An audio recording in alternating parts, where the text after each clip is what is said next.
Well, good evening ladies and gentlemen, my name is Hashtasha and welcome back to our little Let's Play restart here in Water World. Let's heat up. I've been caving and I got a bunch of good stuff. I didn't get any diamonds though, which is why we will do level 30 on a pick.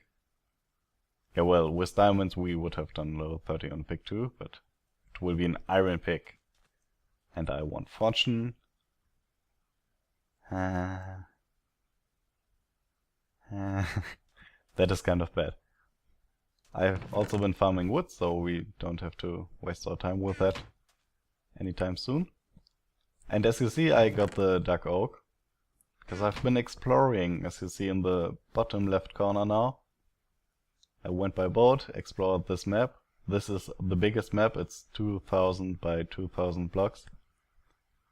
And as you see, there's a lot of water in my world. And the roof forest was at the bottom left corner where I ran like 200 blocks too far. Or sailed. And because I was watching a movie while doing this, because it took a long time. Like 1.5 hours, I think. Even with the boat sprint. But yeah.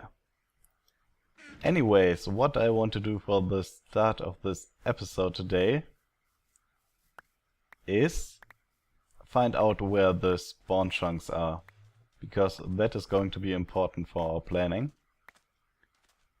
I will explain to you why. I do not want to have a minecart track for every farm to my storage room. Ideally, I only want one single track that connects all the farms and the storage room, and then use some fancy redstone wiring to assure that minecarts do not run into each other. Like intersections and all that stuff. And because we are doing that, we probably want all the stuff in loaded chunks, at least all the minecart tracks. And the spawn chunks are always loaded. It's a 12 by 12 area centered around the original spawn point. And yeah, that is always loaded 12 by 12 chunks, which is plenty of space.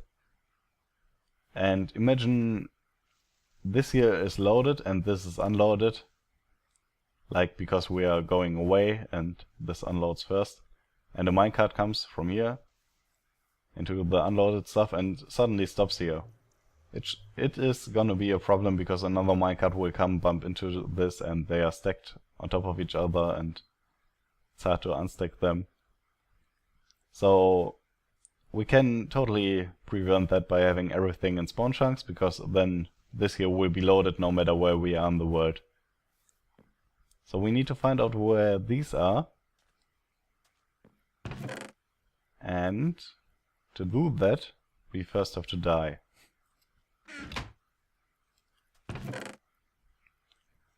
And that is because the spawn chunks are centered around the map's original spawn point, and I need to know if the spawn point is on this island or in the water.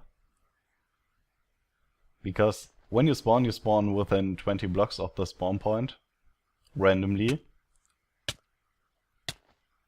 And when you spawn in water, you probably never spawn in water.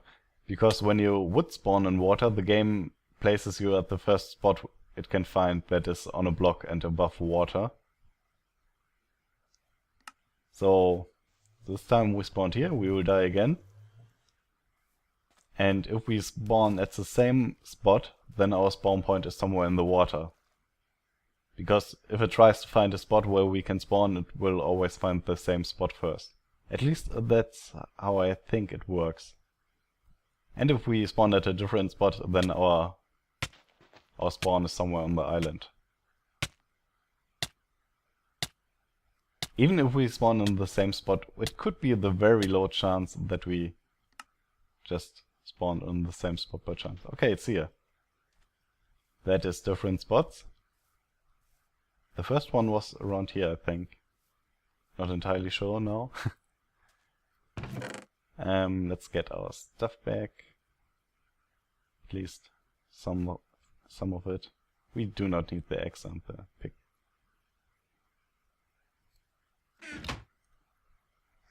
Alright, so what we will do now is mark out where we think the spawn chunks are. It should be somewhere in the middle here, our spawn point. So let's press F3. And at the very right of the X and Z coordinates, you see this number in these kind of things. I forgot the name. And they change from 0 to 15. And when it changes from 0 to 15 or 15 to 0, you just cross the chunk boundary. So our spawn point is somewhere here, and we cross chunk boundaries like here. So this, or in this direction is a chunk, in this direction, in this direction, and this direction. And what I will do now is I will go out 6 chunks into that direction and 6 chunks into that direction with netherrack, and then I will see you when I'm done with that. Alright, I marked out the chunks. 6 into this direction, 6 into this direction. So that corner over there is where we assume the spawn chunks end. But we don't know for sure. All we know is we could be one chunk off in this direction or this. But we can test that with item despawn, because all the netherrack thing is always loaded, or we assume that items will despawn here even when we are away after 5 minutes. But items on the wood here should not despawn when we are away. So let's test that really quick by throwing a bunch of items here on the ground. Hope they don't clutter up too much. We don't pick all of them up.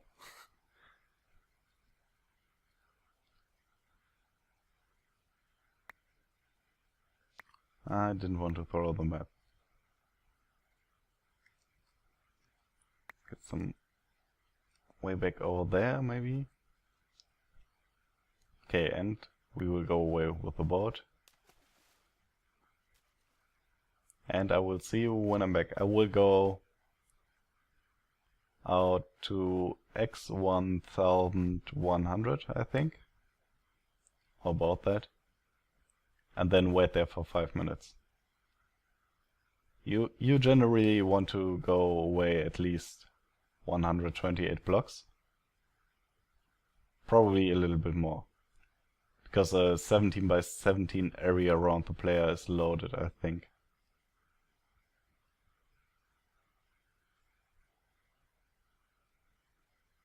Okay. And I will see you in 5 minutes.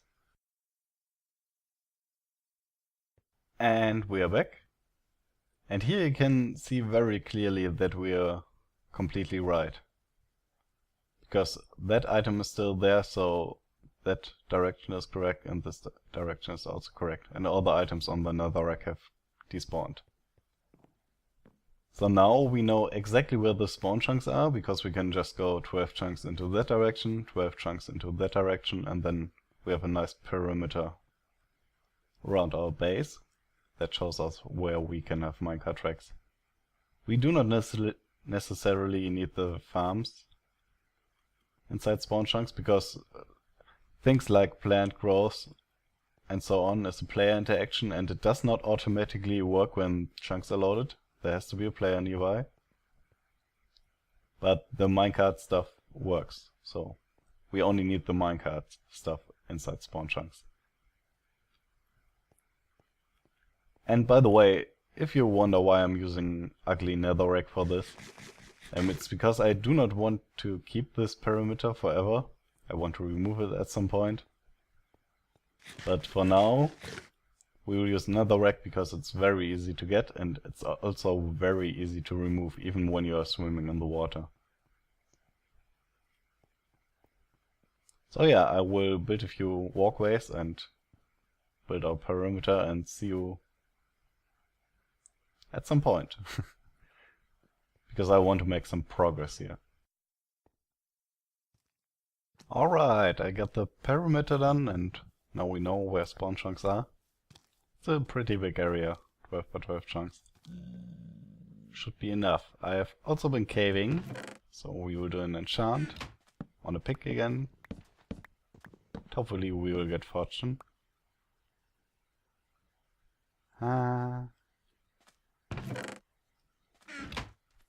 Yeah. Also, I decided not to do the walkways today, because instead I'm building a mob system. So when I build the walkways, I can collect drops. And I will show you a layer really quick. This is pretty similar to my mob system in my old world, although it is smaller and it has a few less spawning spaces. Because in my old system I used 2 of these canals per side, here I use only 1. So we only got 72 spawning spaces per layer. But I tried this on the old Exodium Craft server and you can build this way faster. And it gives relatively good rates too. Also, you can completely shut this off with 4 redstone lamps, which is nice. And yeah, it's a pretty simple pattern, and I will continue to do this for, I don't know, 4 or 5 layers. And then I will see you again and show you the rates we get. Which might not be super high because I haven't lit up everything yet. But yeah, caving is pretty tough, so I've lit up quite a bit. We will see. See you in a sec. Alright, I just finished layer number 3 and the rates are pretty darn good, even when it's night, and a couple of mobs are on top of there because I haven't put half slabs yet. Maybe now it's slowed down a little because there's a lot of mobs there. No, not really. So this is pretty insane. This system is very small, only 3 layers, 216 spawning spaces. And even at night it's going crazy. And I've been at this for, I don't know, 6 minutes. Tons of stuff. And I really want to see if a witch dies when it drops from the lowest layer at this height. I think they need 29 blocks.